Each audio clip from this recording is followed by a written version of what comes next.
Hello, you are welcome back to Unit 1, Session 6 of Cell and Tissue Organization course. Under this session, we'll be looking at the mitochondrion and the chloroplast. At the end of this session, you should be able to explain why the sperm cells or muscles of insects have high number of mitochondria, and draw and label a mitochondrion, state three differences between mitochondria and chloroplast, and they describe the following structure, that is plastids, chlorophyll, stroma, grana, and thylakoid, and also explain why mitochondria and chloroplast are said to be semi-autonomous. And finally, state four differences between mitochondria and chloroplast. So let's have a first of all look at the mitochondria.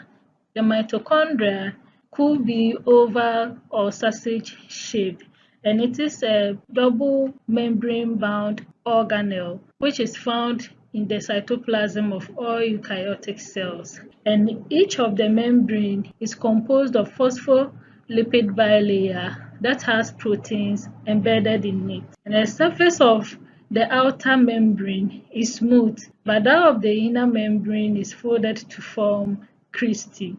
The inner membrane divides the mitochondria into two compartments, and these are the intermembrane space and mitochondrial matrix. The intermembrane space is the space between the outer membrane and the inner membrane, and then the mitochondrial matrix is the region that is enclosed by the inner membrane.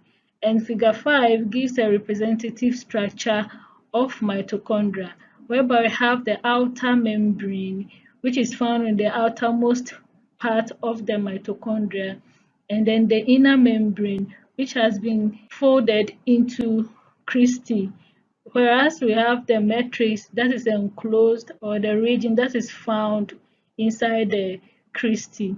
The mitochondrial matrix contains enzymes, mitochondrial DNA, and ribosomes. The sole function of mitochondria is that it serves as a site for energy production, and so it is considered to be the powerhouse of the cell.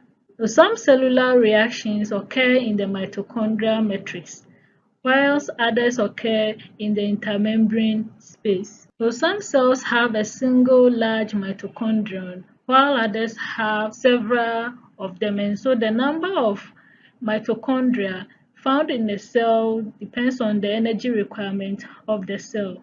An example is the sperm cell, which has numerous mitochondria in its tail, and this is because it's required for the production of energy for the sperm cell in order to move, to carry out a specific function. And also, the flight muscles of insects contains large number of mitochondria. The cells contains large number of mitochondria, which is required for the production of energy in case of the flight movement of the insect. Another organelle that we'll be looking at is the chloroplast.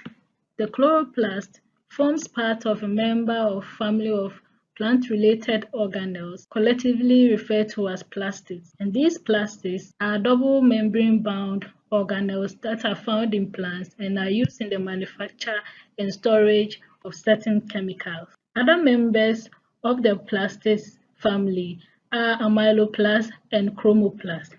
So the amyloplast are colorless plastids that are used in the storage of starch in roots and tubers.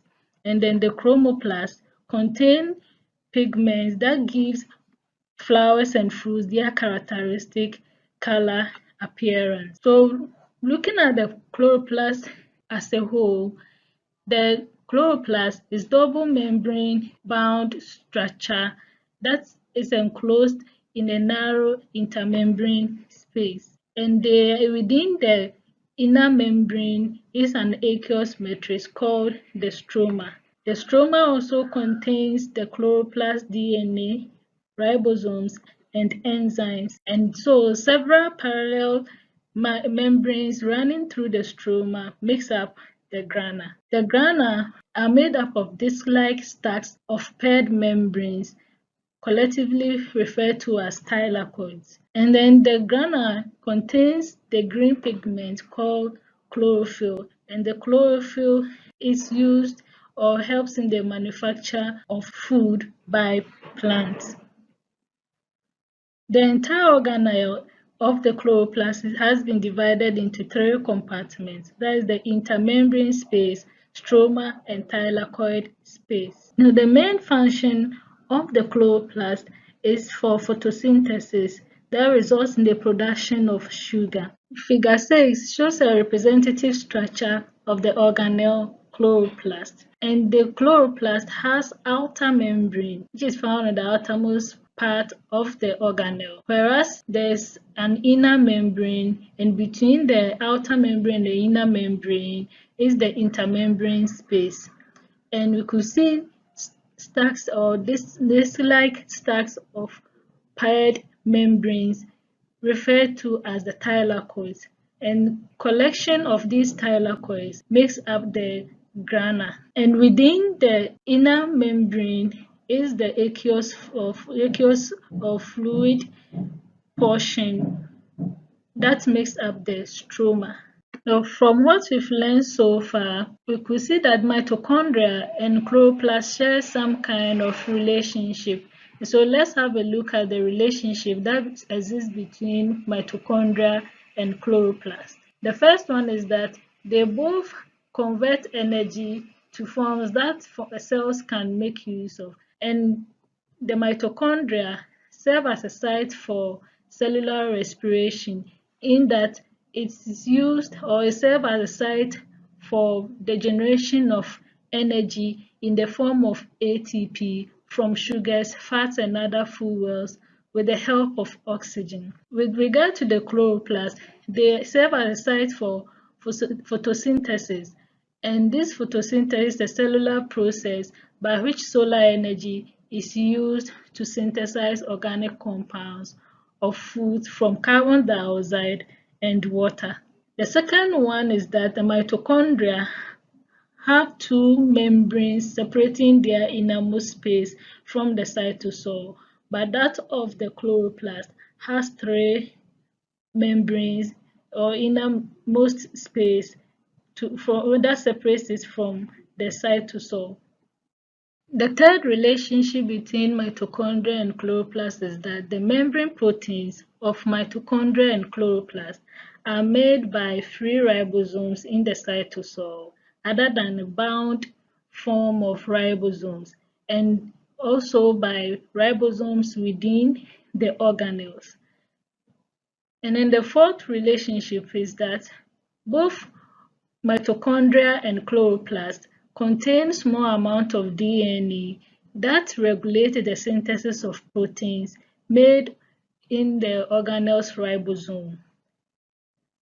And so these two organelles are said to be semi-autonomous, and this is because they both can grow and reproduce within the cell. So this brings us to the end of Unit 1, Section 6. And under this session, we treated two double membrane-bound organelles, that is mitochondrion and chloroplast. And the chloroplast was realized, or we studied that it is responsible for nutrition, and it is the site where photosynthesis occurs, whereas the mitochondria provides energy in the form of ATP for cellular activities. And we also learned about cristae, plastids, stroma, and thylakoids, all related to chloroplast.